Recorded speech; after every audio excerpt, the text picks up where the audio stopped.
The Great Lakes of North America, drawing people to its shores for centuries. First were the Native Americans, people of different tribes who settled in small villages on the lakes in summer and traveled inland to hunt in winter.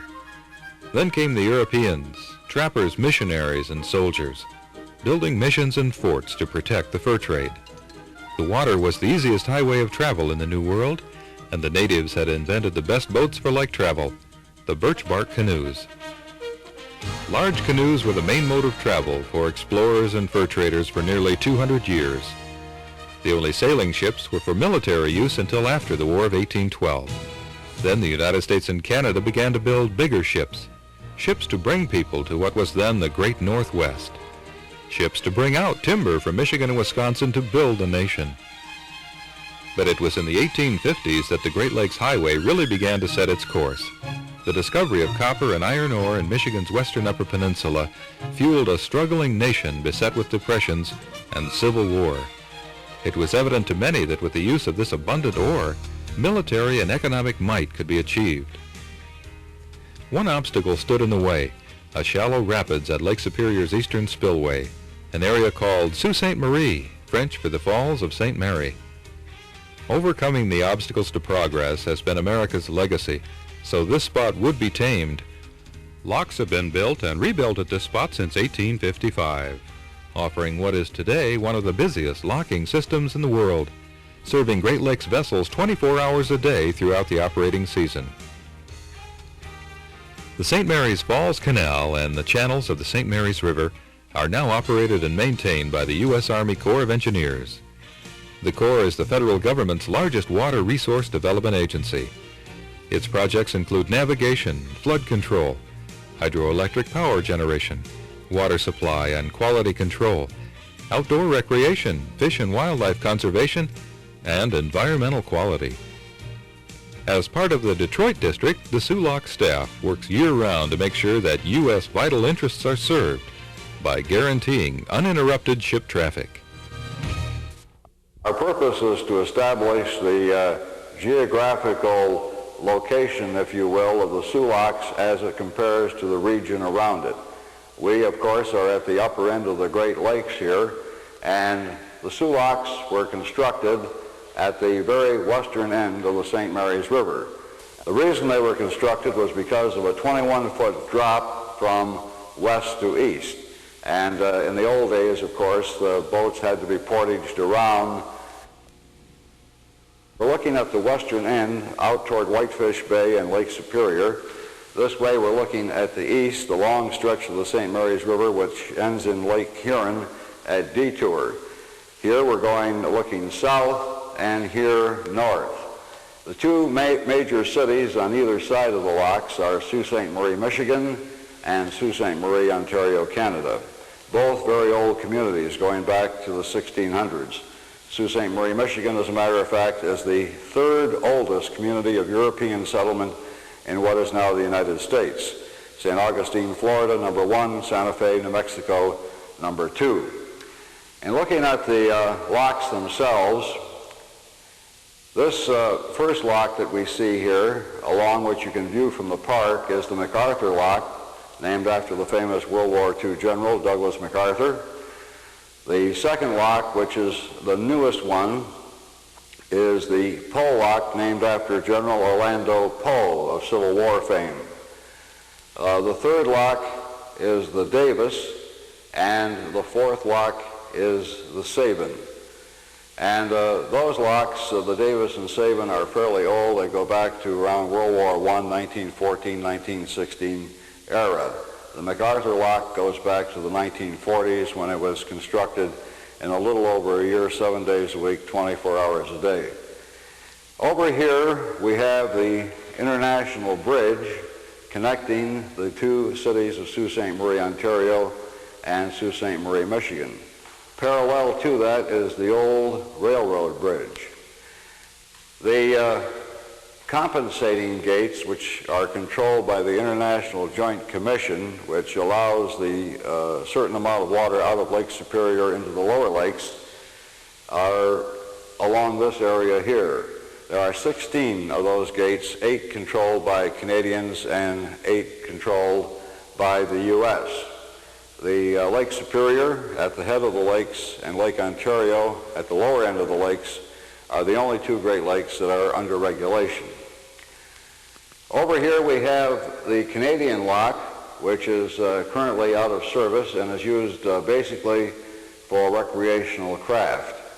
And within the locks complex on the American side, on this first island, we have the administration building, and the second island, we have a post office and other administrative offices.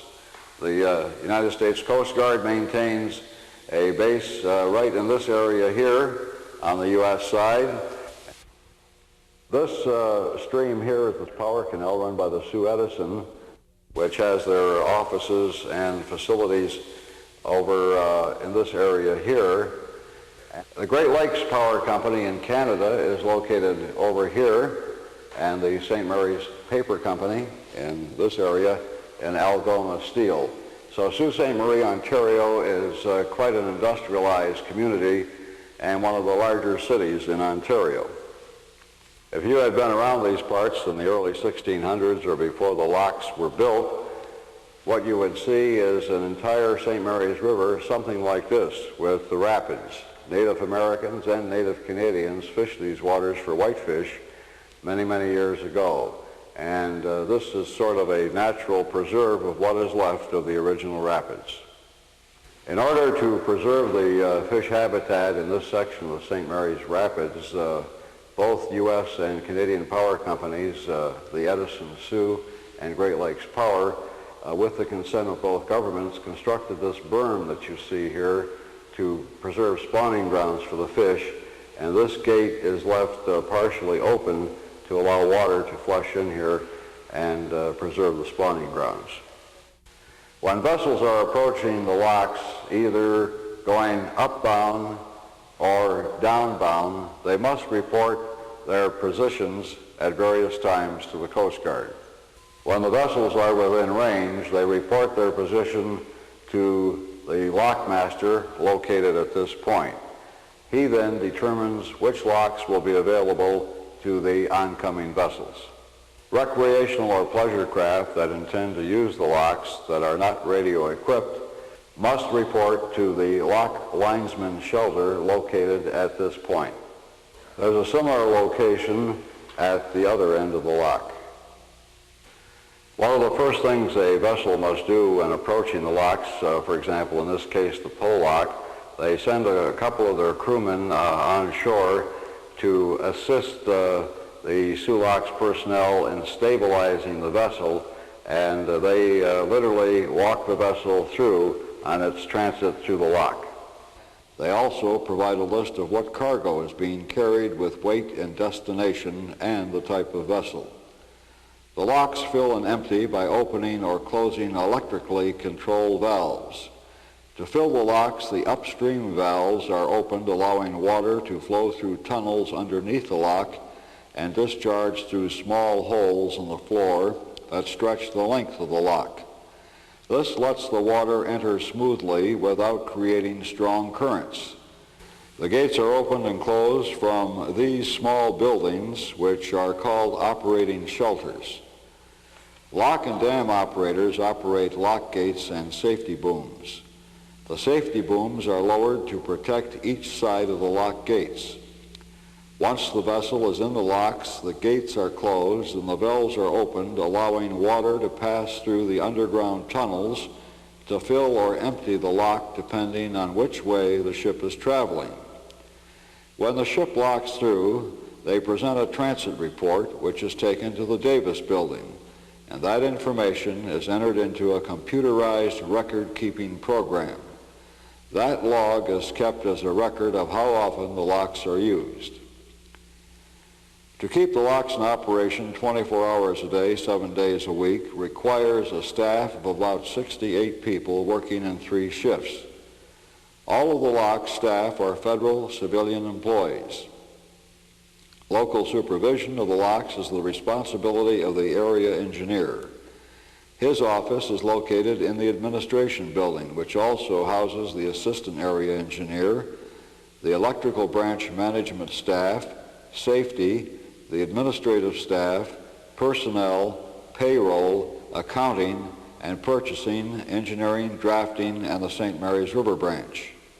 In addition to operating the locks, the Soo Area Office of the Corps of Engineers is responsible for maintaining adequate shipping depths in the St. Mary's River, which extends from Grow Cap to the northwest downstream to the lighthouse in the Drummond Island Channel.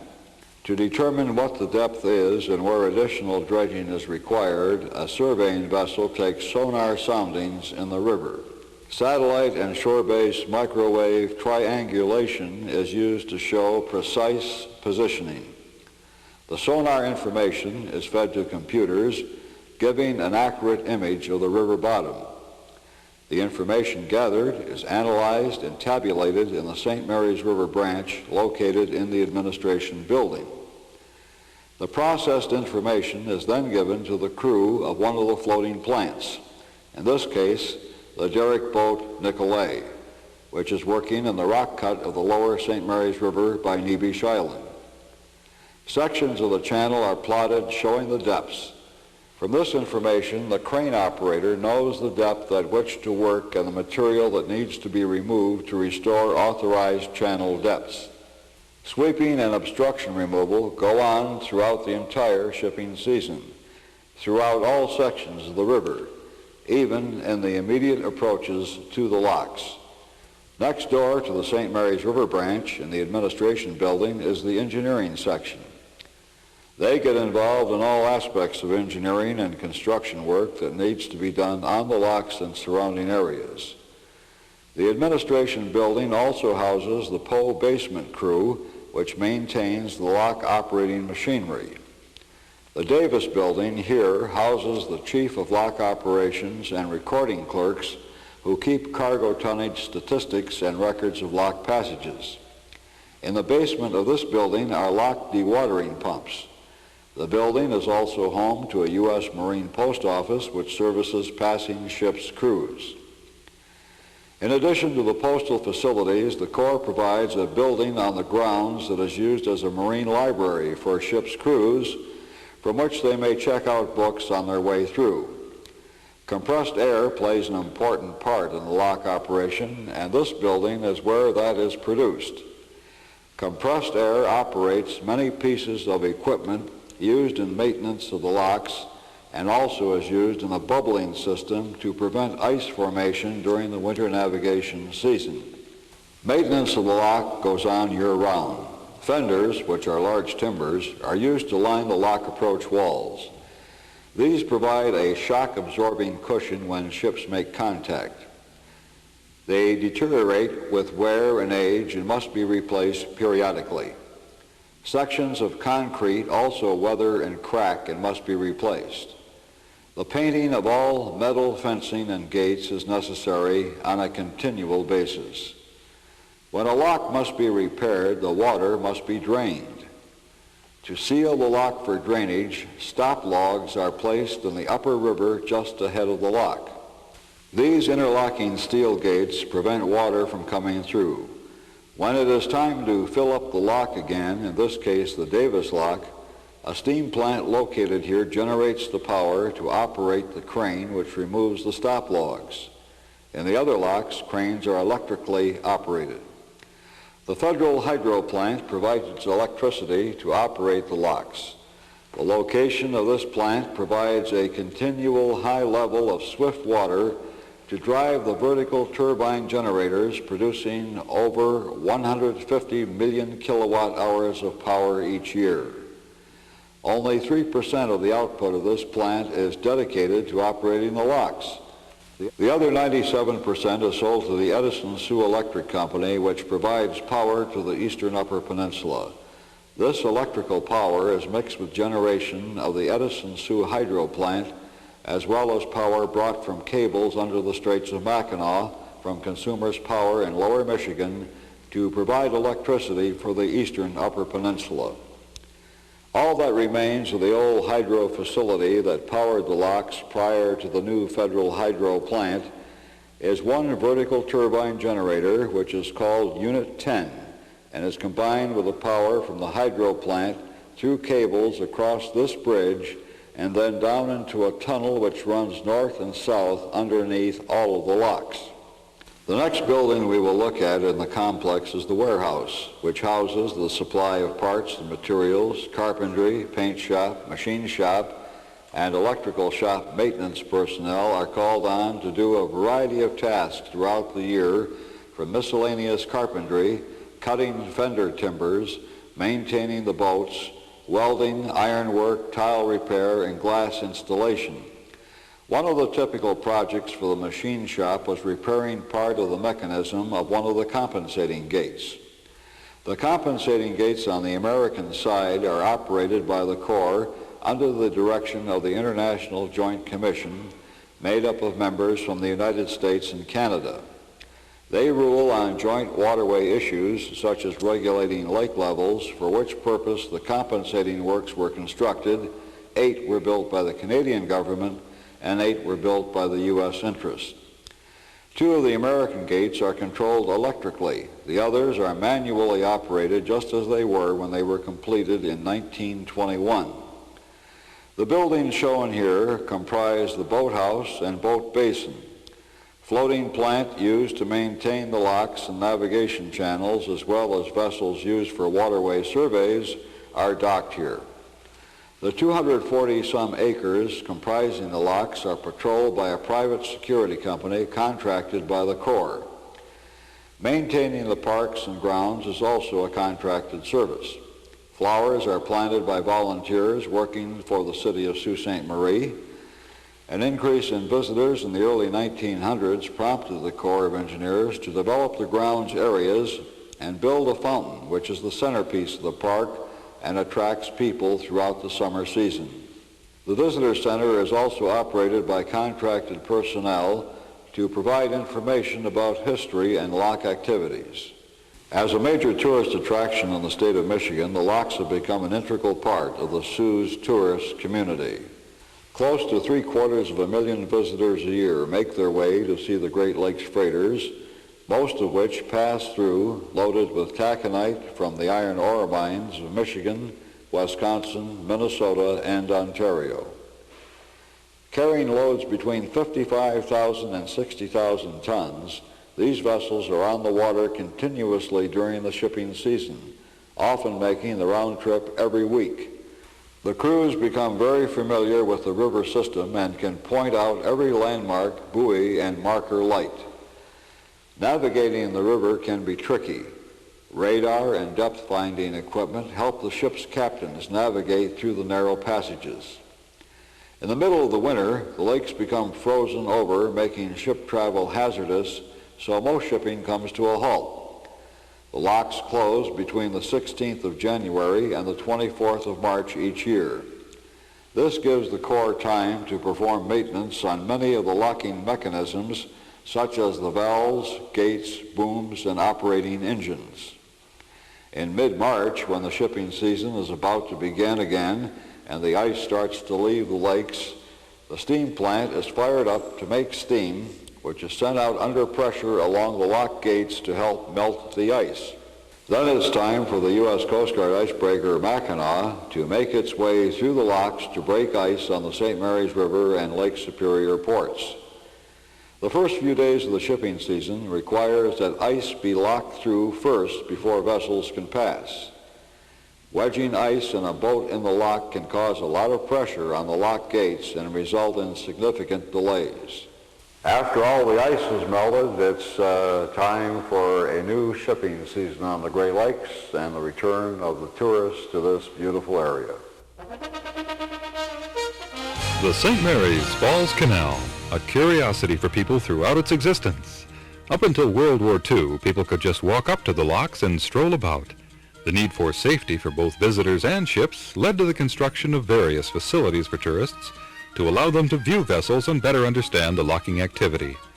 The locks and surrounding grounds are a source of pride for the Corps and townspeople alike, as they provide a serene spot for relaxing and viewing ships from around the world.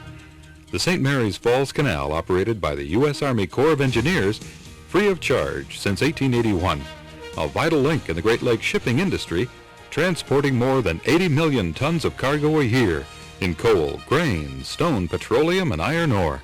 We hope you will enjoy your visit and come to understand more of the historic global importance of the St. Mary's Falls Canal.